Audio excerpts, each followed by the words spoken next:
But if you still think stocks, real estate, or crypto are the best passive Boy, is this guy crazy. Is it? Boy, is this...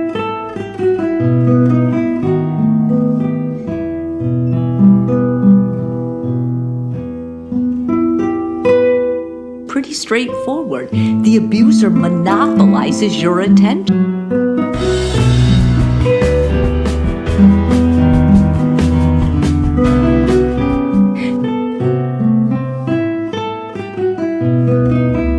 Cults are everywhere.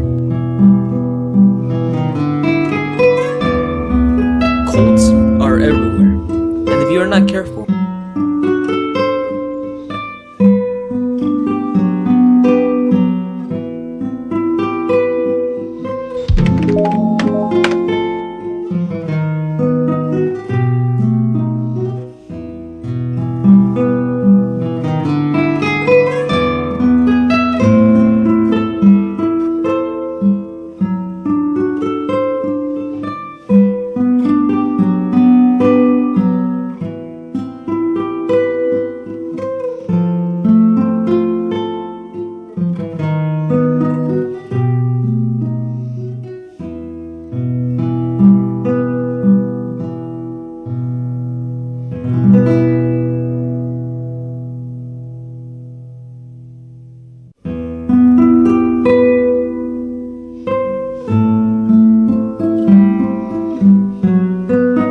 Hi.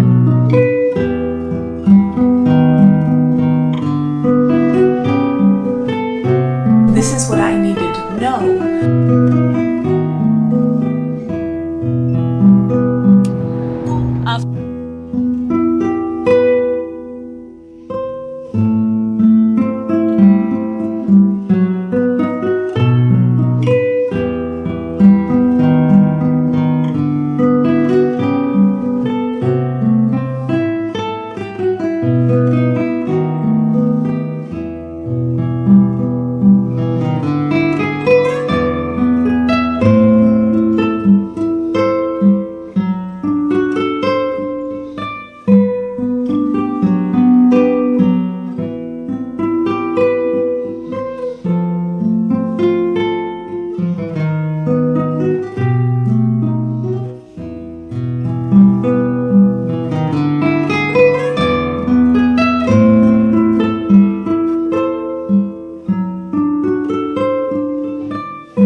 Greetings, minions and associates. If you are already a minion and you would like to tithe, please hit like. If you'd like to become a minion, please hit follow. If you'd like to confess, please do so in the comments. If you would like to evangelize, please share. Boy, that was just about a horrible entry. Well, anyway, so what I want to do here is take a look at what a cult is before we look at ABA. So we're just going to look at 3 videos real quick about what a cult is and kind of define it from there. Is this a cult about... Now, remember, I was in 2 different cults. I was in a, well, shit, arguably, like the mildest of cults would be a Boy Scouts, but it was kind of a cult in itself. Very mild, but well, it was still. But I was in a fundamentalist cult and a I guess you'd call it an Amway type organization, kind of a pyramid organization. I ever heard one? Yes, it is. It's a cult. I mean, it's the cult of cults. Welcome to Watch Mojo, and today we'll be discussing 10 mind control techniques used by cults. You said all these horrible things about what would happen to me if I left because the world was such an evil place. For this video, we'll be analyzing the most commonly used methodologies utilized by those at the head of cults, techniques often employed to retain their positions of power and influence. Were you aware of all these examples? Let us know in the comments. Controlling the environment and narrative. The act of brainwashing or mind control is often at the center of any cult. Now, think about ABA. Does ABA control the narrative? Is this a form of psychoanalysis? No, psychoanalysis, they lay back. Don't associate Scientology with such people. Leaders of these groups need to ensure that the environment around them is controlled at all times, in order to ensure total submission by those following the cult. There have been historical examples of cult members that have been forced to give away all of their personal finances, presumably in order to facilitate a more focused devotion to that cult's aims and goals. After many years and much money, those most deserving are saved, deemed clear of bad alien energy. It's the peak that every good Scientologist strives for. Furthermore, outright rejection of those forces hostile to the cult's aims only work to further strengthen this aforementioned control over what's going on within these cult hierarchies at all times. I don't know other churches that demand to destroy people's lives if they leave and speak out publicly against it. Challenging criticism. Our next topic ties heavily into the need to control, and it can usually be seen within those who have devoted their lives fully into that group's confines and teachings. We came from... So what happens with ABA? You get introduced to ABA usually very early, and that's when they try to suck you in. Why? Because it's to ensure their employment and other things. But mostly it's just about the money, is what it is. And they will pull you in, and they're pulling you in for the long term because they, you know, if you bring your kid in when they're 4, you know, they've got them till they're 18 or 21 or what have you. This is space, what your religious literature would call the kingdom of heaven. And we're about to return. Hence, all connection with the outside world and their former lives is shunned, oftentimes to the point of outright criticism or hostile confrontation. In retaliation, she says she is often followed and harassed. To further intimidate her, her house has been broken into. This feeling of paranoia and persecution is often associated with those who have been fully indoctrinated into their respective group's culture and lifestyle. You have to realize that when Jesus met his disciples, he said, you have to leave your family behind. The world's first titanium nonstick pan. It's gonna blow your hair back. I'm Mike Begale, 3 Michelin chef, and I've been cooking for 25 years. You like badass shit? Well, here you go. This is the coolest innovation of our lifetime. The non-stick surface is made with titanium. There's no coating on it. You can't scratch it. Not to mention there's no Teflon in it. I got this pan because it's beautiful, but it's also indestructible. Your car is gonna break down before this thing. Your house will probably fall apart before this thing. This is also the only non-stick pan in the world that you can scrub with scorched earth. This is quite literally gonna last forever. I love this fucking thing.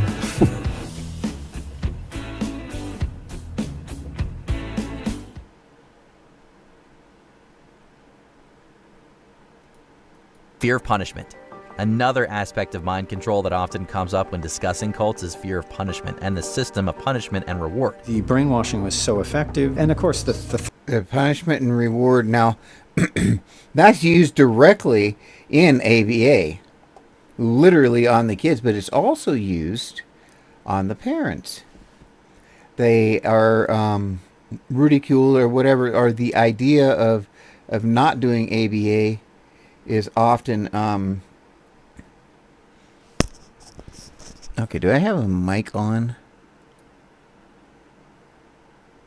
Is my mic working at all? Yeah, okay, good. So, let's threat continue. of violence, the constant threat of violence. Cult leaders and those who assist them make it a priority to induce dependence. Now, they'll use guilt in ABA. Now, this is the funny thing. I've never been in ABA. I've never seen ABA. It was kind of like pre-ABA, it was all behavioral science. In the 70s and 80s, before it, quote, became official and all that stuff. It wasn't actually called ABA, but they used all the same techniques and so forth. All the same. And it's just brainwashing is what it is. That was being experimented by the Russians and by the Americans and all kinds of stuff for mind control and for extraction of information from prisoners, just like the Inquisition. And I mean, they were pursuing this as a real science. It's really scary. And I mean, this was not Germans. This was Americans and Russians. Upon their members. Free will and thought need to be abandoned in order to better service the cult and its needs. Rewards are given to those who fall in line, while punishments are doled out to those who still lean into autonomous direction. I just was so exhausted, and I was in so much pain, and I was so nauseous from the exercise that I went and vomited. Above it all is the need to keep the leader happy and content at all times, to address all personal behavior to further promote the cult's well-being. Induced dependency. They had their own rooms, they had every need taken care of, they had their food provided. They were well looked after. The mind control techniques utilized by cults are often interconnected in a very intentional manner. We've already mentioned how retaining a system of punishment, reward, and fear keeps members in line. But how exactly do those members wind up so induced into a state of total dependency? There are many ways in which this is achieved, including something known colloquially as love bombing. This is when members of a cult are bombarded with feelings of acceptance and love unlike any they likely have ever felt in their lives. He said, if you see me as your friend, I'll be your friend. As you see me as your father, I'll be your father. He said, if you see me as your God, I'll be your God. Furthermore, these feelings of acceptance then tie into life within that cult. All acts of alienation are presented as being the product of the outside world. This ensures an insular dependence upon cult life. Give a very fond embrace, a salutary kiss, a greeting to your neighbor, and let's fill this atmosphere with warmth and love. Trance-inducing. Now, a lot of times, what this is why there's a difference in like why the bite cult model is used for more things, because it doesn't specify religion only or a charismatic leader. It could be a doctrine, policies, or cultures, things like that. Felt euphoric. And I don't mean cultures as in civilizations. I mean like very micro cultures or whatever. The crew in a bar could be a certain microculture in itself, or the bar itself could be a microculture. Higher than a kite in this meeting. Lives for those within a cult system can often be regimented, and this is by design. Cults often employ ritual and certain types of behavior that are designed to promote a tranquil feeling, similar to that of a trance. These could include daily meditation rituals or even worship sessions similar to that of a church mass. I felt like I sat in front of the equivalent of Jesus. In fact, critics of organized religion often point out certain similarities between how both certain church groups and cult groups operate. One outlier of this comparison, however, ties into our aforementioned discussion of punishment, whereby some cults will actively rebuke those who don't commit fully to these hypnotic and trance-inducing rituals. Selling a lifestyle. ESP Nexium is a methodology that allows people to optimize their experience and behavior. The idea of not knowing one is in a cult until it's too late often comes up when talking with ex-cult members. This is intentional and by design. It's imperative for those in charge of promoting a cult to sell this sort of lifestyle in a positive and non-threatening way. This is done by systematically identifying those individuals that might succumb to the cult's recruitment process. This could be done amorously via the process known as flirty fishing. Other times it could just be to encourage a friend or passing acquaintance to visit a group meeting or activity. Above all, it's important to sell a cult's lifestyle and culture in a manner that feels engaging, loving, and positive. Everybody's too nice, too kind, it's all full of shit. Something's not right. And she goes, really? What if it's you that's looking for that problem? Regimented behavior. Life within a cult system can be a harrowing experience, sometimes with drastic repercussions to one's physical health and well-being. When my kids left here, they were very thin and malnourished. I haven't seen them since they were taken to foster care. We often think of group dances, singing, and clapping as examples of the regimented behavior of cults, and this certainly has precedent. However, it's also important to note how not all regimented behavior is created equal. There's often an even darker side to what's expected of certain cult members. Deprivation of food, water, and sleep is a proven mind control technique, and it's one that's been employed often by cults over the years. One lady told everyone that we were running out of time. There was no time to continue farming. It was time to fast, pray, and eventually meet Jesus. It all ties once again into that delicate balance of punishment and reward, with total submission to the cult being the ultimate goal.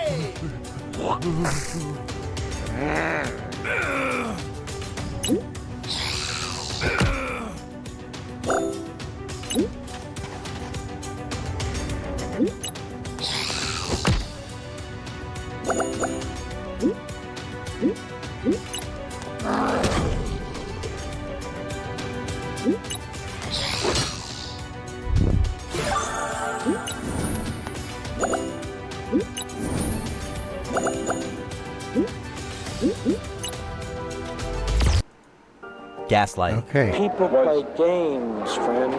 They lie. What can I do about lies? It's important to distinguish the slang utilization of the term gaslighting against what actually goes on when one's mental faculties are called into question while living under. Okay, you hear this about one's mental faculties being called into question?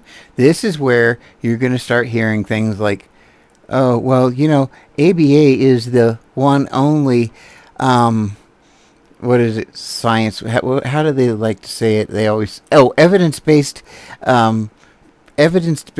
therapies, and they're always going to throw that down because we know brainwashing works. There's a lot of evidence for that, but they don't tell you that that's what they're talking about. Under a cult. And they themselves actually don't even know that they're talking about that.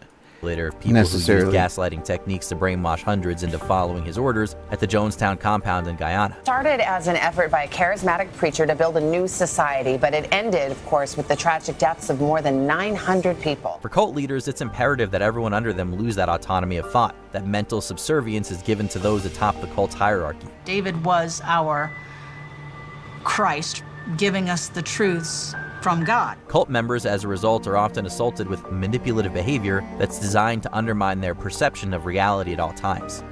Thought reform.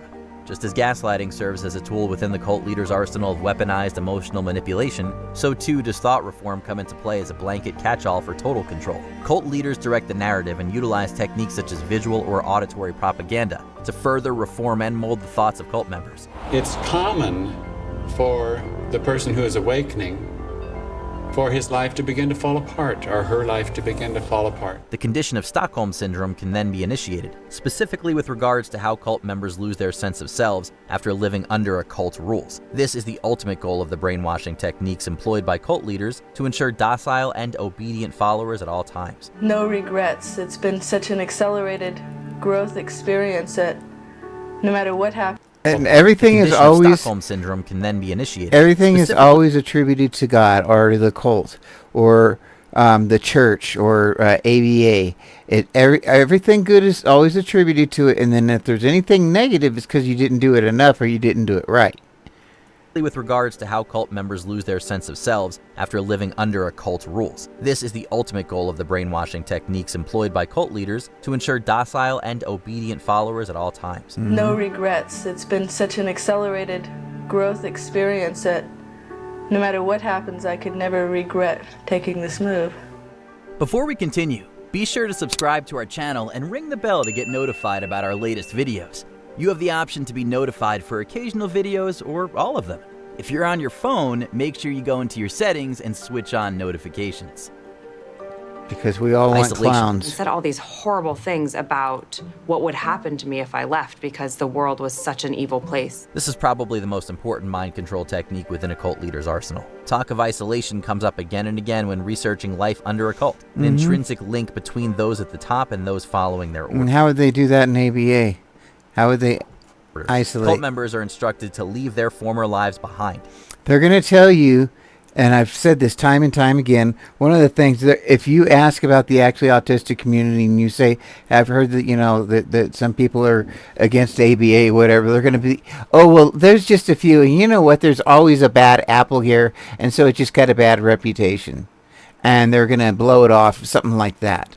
And they're going to actually even discourage you from getting a hold of the actually autistic community. There's just a lot of haters out there, and you just really don't want to get involved with them. They say a lot of really nasty, hurtful things. You know, that kind of thing. No, it doesn't have to be true. It's just what they're going to say to further isolate and draw those people in towards ABA. To associate only with those individuals. And the thing is I've never been in ABA or through ABA, but I know what I'm saying is right. I know there are people who are going to be like, yeah, that's exactly what happens. Associated with the cult, and not to have any further contact with the outside world. They have their children. Now, yeah, that's taken a little bit far. That's like a big time cult. ABA is quite not that deep. They won't completely isolate you, but to an extent they will isolate you from the rest of the world, and that's where they build that identity of an autism mom. You're an autism mom now. That kind of thing. And that way they spend more and more time and money on the cult. I mean, therapy. That's right. Speaking about their mothers and their Therapy. fathers, and fathers talking against their children and not being able to talk to them. This isolation results in total dependence upon the cult for guidance and ensures that no dissenting voices will enter the group leader's narrative. It's perhaps the most dangerous technique at all, but also sadly the most effective. You become in a perpetual state of denial of your own reasoning power. You don't reason anymore. So they teach you to doubt yourself, basically. They literally teach you to not question. And ABA will do the same thing. They're going to teach you, well, we're the authorities, and then they're going to say this is evidence-based, which so they're going to plead to authority, right? You know, well, Dr. So-and-so said this or whatever, you know, that kind of stuff. So definitely a lot of pleas of authority going on. The day I met her, I knew she was different, quiet and cautious. I was aware of her in my audience at a conference I was speaking at. She was dressed in a bland outfit to fit in and showed little or no emotion with the morning events. She disappeared after the talk, but 2 days later she sent an email asking me what I knew about brainwashing. Brainwashing is a form of emotional abuse that isn't understood well or talked about. It's one of those ambiguous topics that's difficult to define, but clearly keeps victims trapped in a prison of fear. Brainwashing isn't limited to intimate relationships, but the relationship often becomes intimate due to the effects brainwashing has on the victim. It's a technique used to control, often used by those who cannot tolerate anyone who disagrees with them. Brainwashers convince themselves the world would be a better place if everyone thought and acted like they do. Brainwashing can happen in any environment, from cults to dating, even in marriage. There are many brainwashing techniques.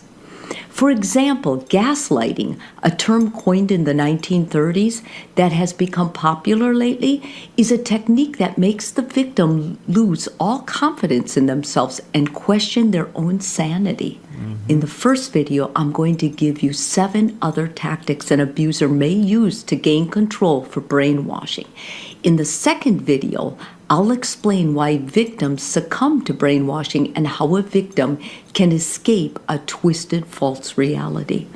Before anything else, an abuser first strives And to control your for the purpose of this, I'm just going to stick with this first one. environment. That's why the first technique I'm going to mention is isolation. Abusers isolate their victims from family and friends. If the abuser can't isolate you, then it's unlikely they will stick around you.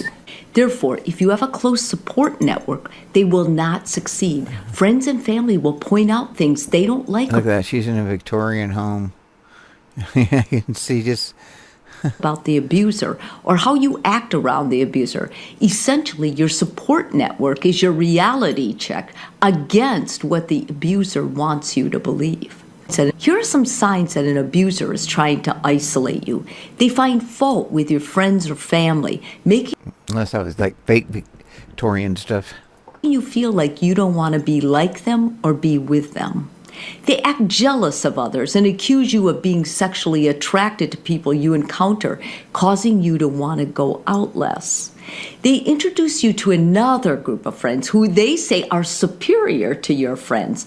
This group of friends is essentially an environment they can control. They act like such a great person that your friends can't believe your abuser is dangerous. Many brainwashers, including cult leaders, are extremely charismatic and charming with the others, but disrespectful and mean when they're alone with you. They create a fictional romantic world for the two of you. They may call you their soulmate, or if they're married, they promise to leave their spouse one day. A second technique is called monopolization of perception, which is pretty straightforward. The abuser monopolizes your attention. They may act like they love you so much they can't bear to be away from you. They may even cause drama in your relationship to make the relationship all-encompassing in your mind. Abusers will try to get you to do things they like or approve of, including watching certain shows, shopping at certain stores, or hanging out with select friends. They will make it almost impossible to do things they Now, with ABA, what they're going to do is they're going to monopolize your time with the kids. That's why they want to try to go for that 40 hours a week, and that's after school or whatever else. That's a lot of time. That's a lot of time.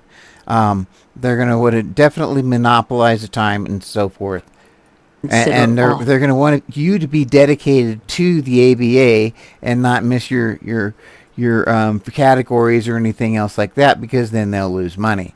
So they're gonna make you feel very guilty for missing any appointments and things like that. Off limits by texting you incessantly, showing up unexpectedly, or making you feel uncomfortable with your very own feelings. The danger with brainwashing is that the abuser is very good at making you feel like you chose to comply with them. After the abuser has controlled your environment, they will try to weaken your resistance to their control. This is often achieved by misdirecting your defenses.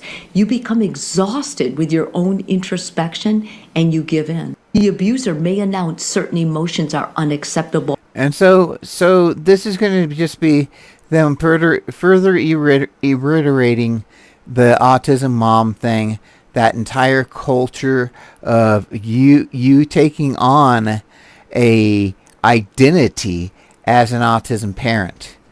And that is a big deal, because as an autism parent, that means you're doing ABA and you're dedicated to ABA.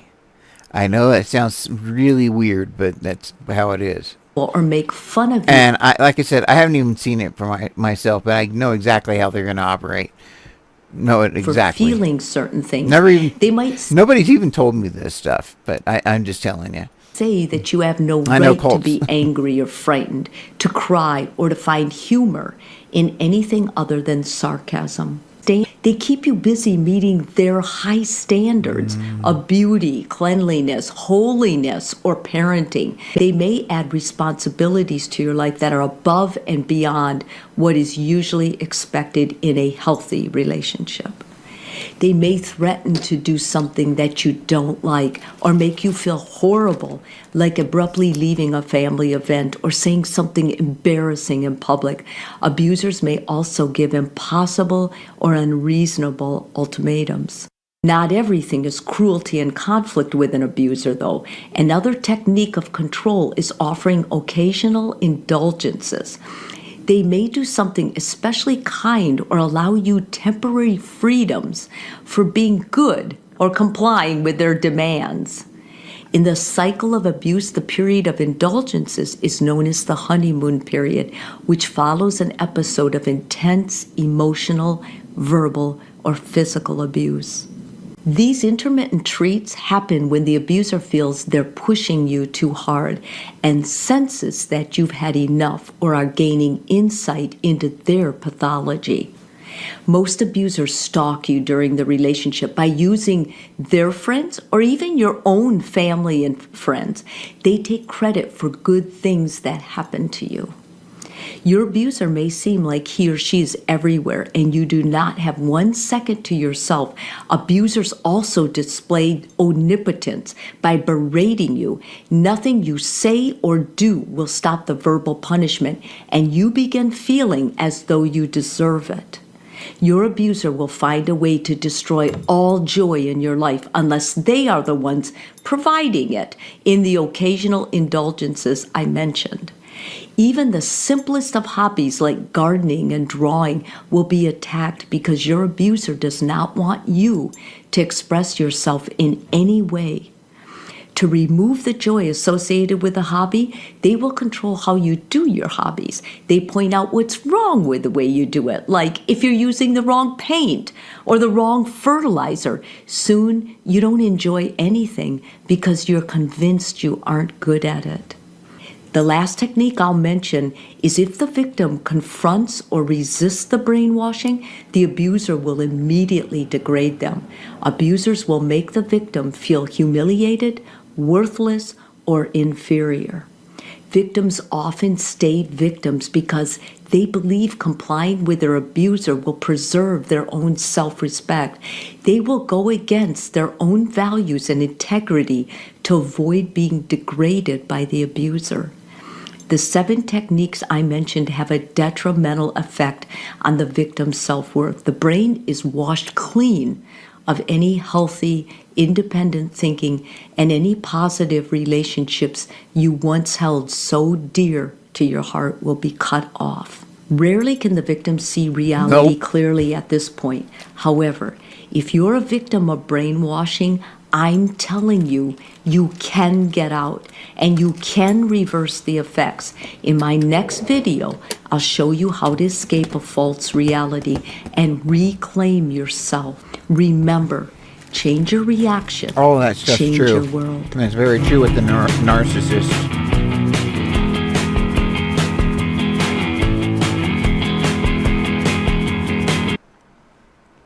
So I want to show you something that's going to sound a little bit crazy. If this lady was born...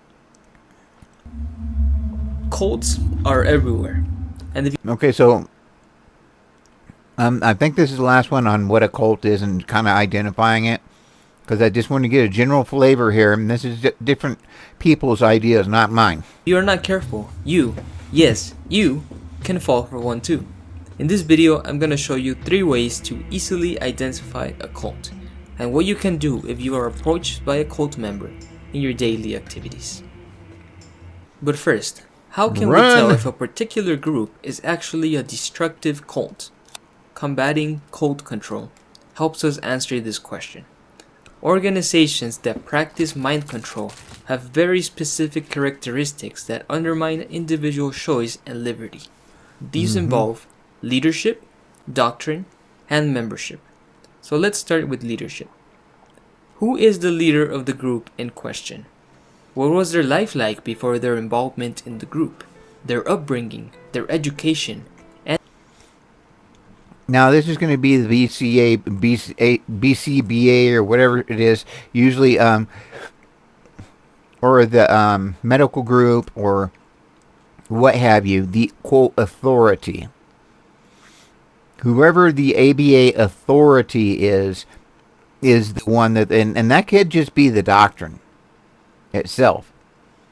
If you look at the Christians, it's a doctrine, it's a book religion. It's what a book says, and how they decide it's It's to interpret whatever they want to out of that book, or this is essentially. And their relationship with the law. For example, Ron Hubbard, the creator of Scientology, started off as a science fiction writer. Despite his claims of creating an auditing system called Dianetics, which would turn actual psychiatry irrelevant, Hubbard never actually graduated college. He only received an honorary doctorate degree in philosophy from Sequoia University, an unaccredited degree mill. Looking at the life story of L. Ron Hubbard raises some huge red flags for the group he created, Scientology. And we can apply this technique to all groups. Cult leaders usually make exaggerated biographical claims. Keep an eye out for that. Unbiased, thorough research is essential. Keep in mind, not all cult leaders start a group because they want to be wealthy.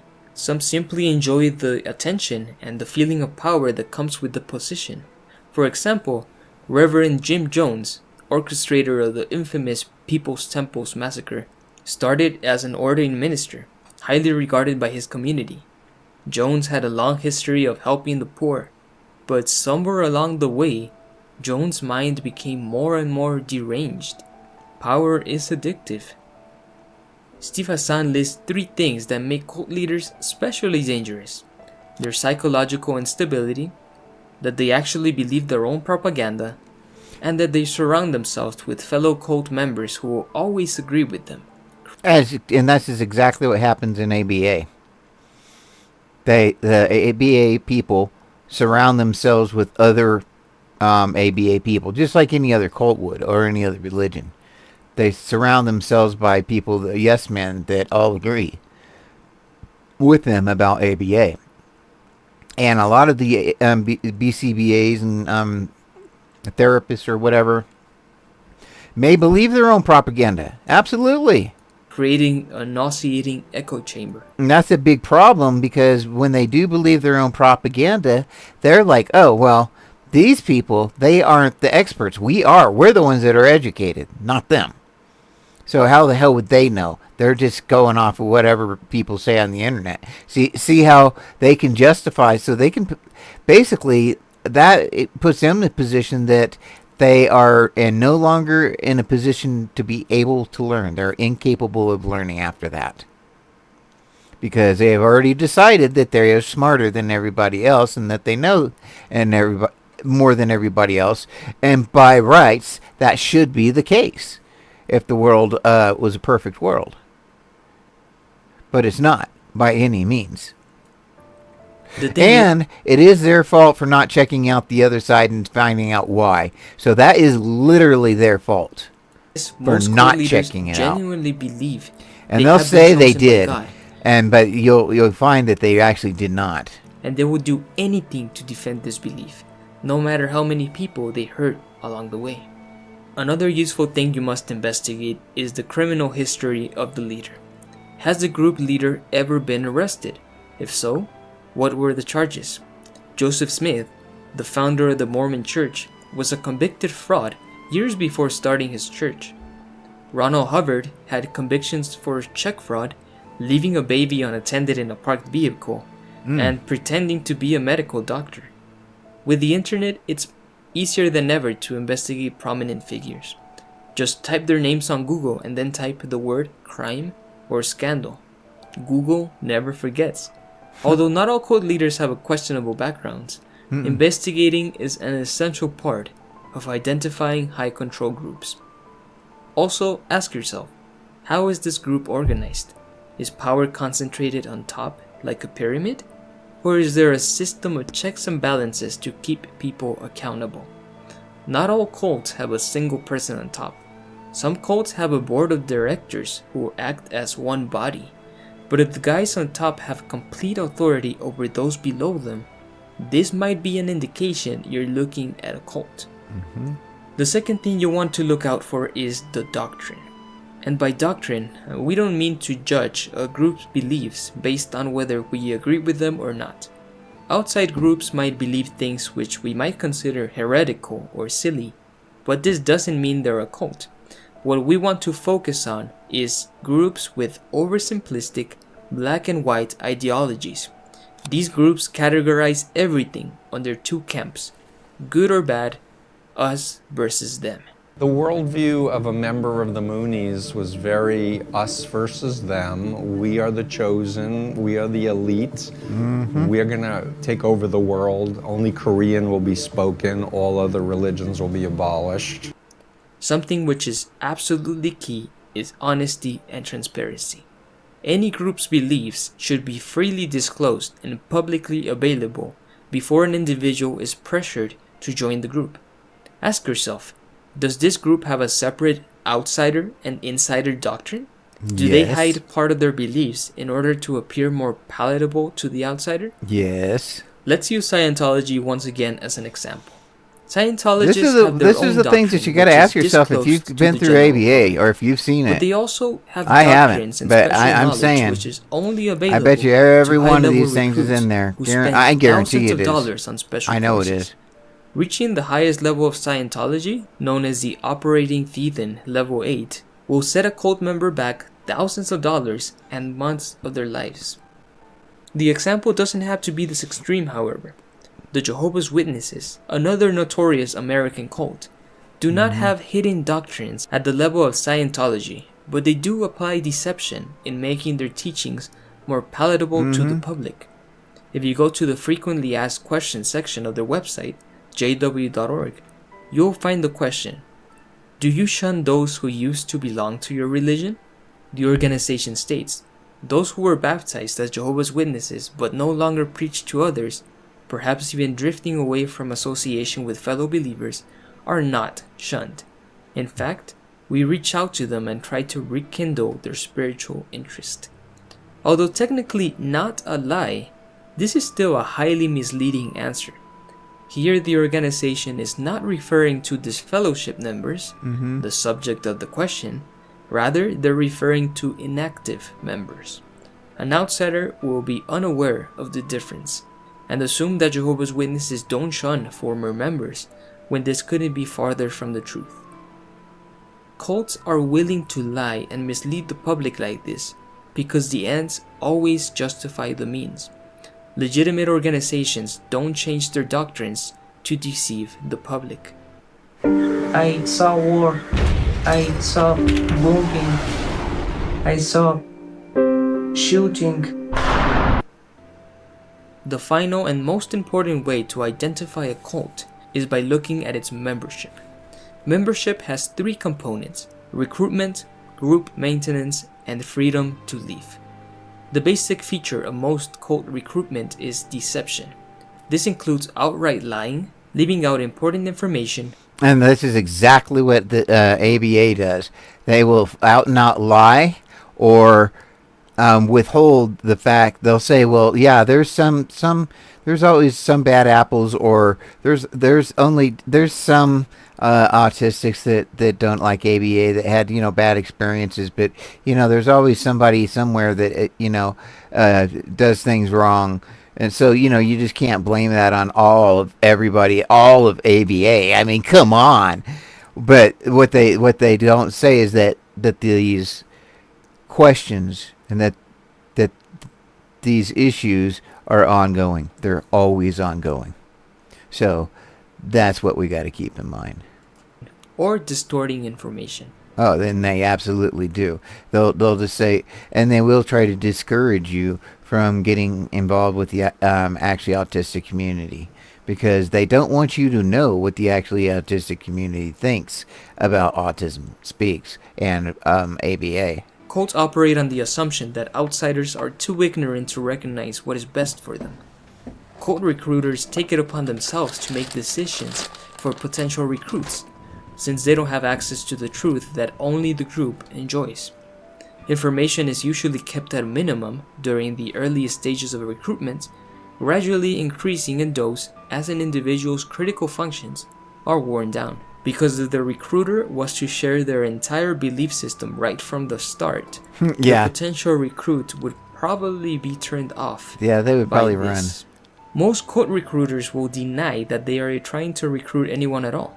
When asked what they are doing, They usually say that they just want to share something meaningful. Jehovah's Witnesses use this technique. They are encouraged to introduce outsiders to their religion by talking about current events that may affect the householder. Do you think mankind will ever see world peace? I hope so, but I kinda doubt it. Man doesn't have a very good track record, does he? No, that's for sure. One of the reasons we volunteer our time at this literature cart is to help people to have a positive view of the future.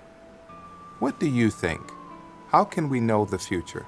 Some powerful cults use various front organizations to recruit.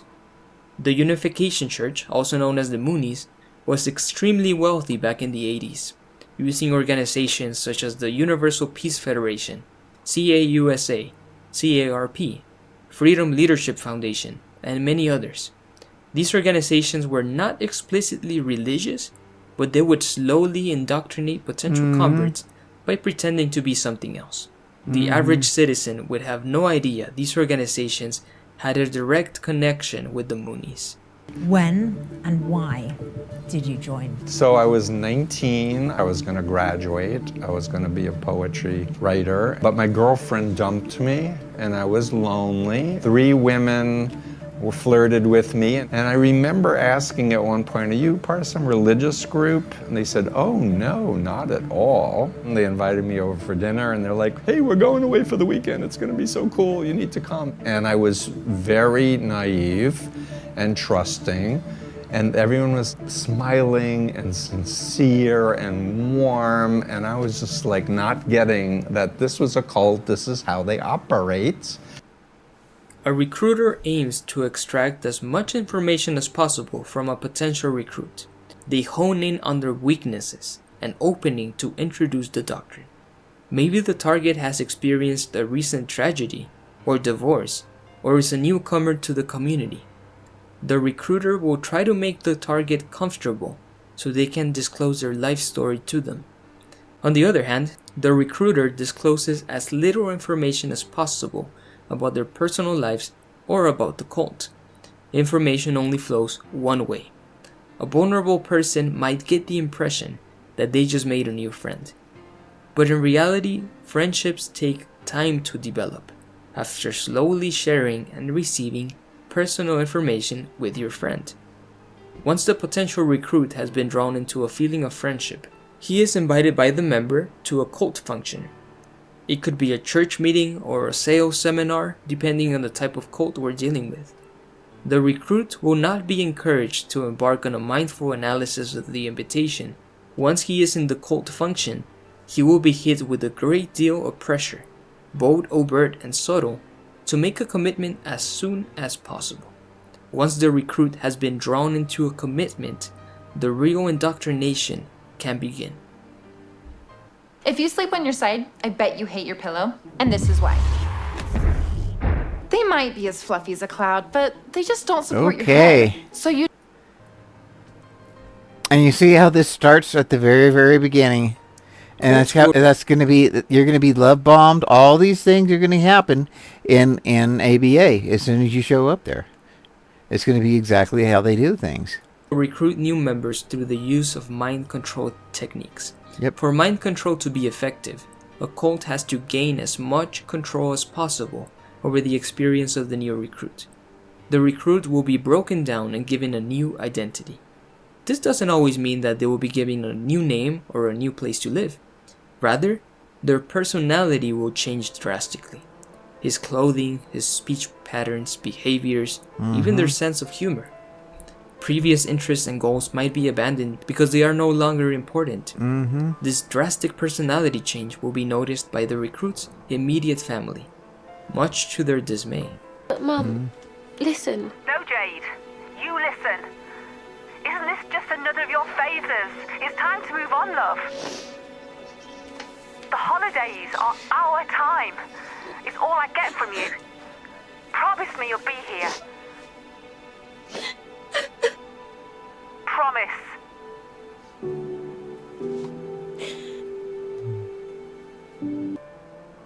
At this stage, the recruit is not too far deep into the indoctrination, and their personality will revert back to normal if they stop attending cult sessions. But this is not usually the case. Recruiters will not let a new recruit off the hook so easily, and will only increase the pressure as time goes on. And this drastic personality change is the most telltale sign of a destructive cult. Close family might say, "Now my son or daughter is a completely different person. We don't even know them anymore." This personality change usually develops quickly, but it takes months for it to become a fixed feature of the recruits. Remember, not all cults work the same way. Right. Not all cults invite their members to abandon all their belongings and move to our retreat. In fact, most modern cults will avoid these obvious signs of mind control, instead urging their members to quietly dedicate their time and resources to the group without drawing too much attention. The maintenance of membership is achieved by the undermining of a recruit's relationship with family and friends. New recruits are pressured to view their loved ones not as independent thinking people, but as potential recruits. A recruit's family will only stop being a threat to the cult once they are indoctrinated themselves. If a family member declares they will never join the group, recruits are usually told to stop wasting their time with them. And if a family member becomes clearly opposed to the group, the recruit is told to stop associating with them. Remember, cults operate on a strict us versus them mentality. Everyone either agrees with you and is a potential convert, or they are the enemy. There is no in between. In destructive cults, large amounts of time is spent on group activities. The objective is to leave members with as little time to themselves as possible. Most of their free time is spent reading cult material and associating with fellow cult members. Recruits are also forced to become completely dependent on the group. When questioned, a recruit will try to argue they are autonomous, but look beyond the surface, and you will start to notice that the member cannot take any major decisions before first consulting the group. ABA. In some cases, they can't even take minor decisions. Right. Everything about their child, they're going to go to the ABA therapist, asking like freaking everything, as if they're going to become dependent upon the ABA therapist or whatever for their own parenting and their own self-worth.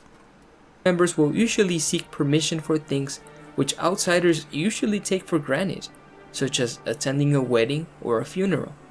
Their sense of autonomy has been worn down to the bone. More extreme cults will regulate a member's entire array of relationships, including who they're allowed to date and marry, who they should be friends with, and even what sex positions are acceptable. There is no aspect of life too private for a cult to control. The final criterion we'll analyze is a member's freedom to leave. Dr. Hassan continues, simply put, members of destructive cults are psychological prisoners. In the eyes of a cult, there is no legitimate reason to leave. Especially destructive cults will even hunt down former members, either attacking them physically, blackmailing them, or hitting them with lawsuits. Stephen Bryant, a former member of the Hare Krishnas, was shot in the head, allegedly at the instruction of one of the organization's leaders. Jeez. Scientology is notorious for legally harassing their former members, at times bringing them to financial ruin through a myriad lawsuits. Healthy organizations do not coerce their members to stay in the group, and they do not persecute former members. This is a clear sign you are dealing with a destructive cult.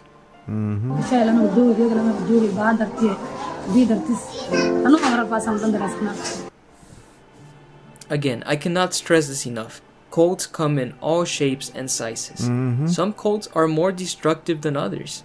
Even within the same group, pressure on the members might differ depending on your geographical location. Dr. Hassan, recalling his involvement with the Moonies, mentions that members in the East Coast, close to New York, were treated much more harshly than members in the West Coast. Cults are not monoliths. But no matter what group you are dealing with, all cults have these three things in common. Look for these red flags while you're doing your research, and you will be able to identify any potential. So once again, the leadership in this case is the BCBAs or whatever, but it's also doctrine, and a lot of times that is kind of the leader. And does the group hide behind some of their beliefs from the public? Yes. Do they have strict us versus them worldview? Oh yes. Does the group use deception to recruit new members? Yes. Are new recruits expected to completely alter their lifestyle? Yeah, take on the autism mom personality. That whole deal. Are group members free to leave? That comes your way. No, they're going to have a lot of pressure to keep them there because they make money by a on them. potential recruiter, and you want to find out if they But belong technically to they're a free to questionable leave. organization. Well, there are some questions you can ask them that will, in most cases, tell you right away that you are dealing with a destructive cult. All cults use deception to recruit people, but not all cult recruiters realize they are lying to potential recruits. Remember, you can always walk away. You have no obligation to speak with a recruiter. But if you do stick around to talk, use these questions to get to the truth of the matter. How long have you been involved with this group? Are you trying to recruit me into any type of organization? When asked directly if they're trying to recruit you, most experienced members will deny it. Instead, they will say something like, "No, we simply wanted to share some important information with you. What you decide to do with it is totally up to you." Keep this answer in mind, because if you are in fact dealing with a cult here, it will become obvious later on in the conversation that you are being recruited. Yeah, you are. When this becomes apparent, call out the cult leader under dishonesty and walk away. Next question. Who is the top leader or leaders? Tell me about their background and qualifications. Do they have a criminal record? Since cults focus on you making a commitment before disclosing important information, the cult recruiter might not himself know the background of the leaders. If that is the case, you can ask them, how could you have gotten involved with such a group before checking this out first? This might make the recruiter stop and think. Next question. What does your group believe in? Ask the recruiter for a summarized version of their beliefs. Some members might be hesitant to disclose this information with you because they want you to join them in their They're just going to go evidence-based, evidence-based, evidence-based. That's all they can in say. their own environment. And that's all you're going to hear. Any legitimate organization will be able to summarize its central beliefs. They have nothing to hide. If you receive an answer from the recruiter and later you find out that this description was a front, a misrepresentation of their actual beliefs, call them out and walk away. They might try to justify their deception by saying something like, "Oh, I had to lie to you because you have been brainwashed by the media and you wouldn't have been able to handle the truth." Do not accept this ends justifies the means rhetoric. Call them out and walk away. Next question. How do you feel about former members of your group? This is one of the most important questions you can make. Legitimate organizations would never discourage contact with former members, but cults do the opposite. They instill fear of apostates upon their current members and don't allow anyone a dignified exit. Ask the recruiter if they would be willing to talk to former members. If their answer is no, or they seem clearly uncomfortable with the proposition, walk away. Next question. What are 3 things you like least about the group and its leader? Cult members are not permitted to speak negatively about their group. Watch their face carefully. If they are thrown off by your question and assert they find nothing negative about the group, walk away. You are most likely dealing with a cult. Final question. Did you take the time to talk with former members and read critical literature about the group before you joined in order to make up your own mind? Is this something you would be willing to do now? The recruiter might call your bluff and say, "Yes, I did talk to former members before joining." If you are dealing with a destructive cult, this recruiter probably just lied to you. Yeah. But if the recruiter agrees to investigate further with you, then you have done them a favor. They're probably now on their way out. Now, if you ask these questions and feel comfortable with the responses and think you are dealing with a legitimate group and you are still curious, there are a few extra steps you can take just to be safe. This is the perfect product for me. Makes me feel so good. I sleep better. My mood, my energy feel. Before agreeing to attend any program, ask other members of the group the same questions and see if they give you consent.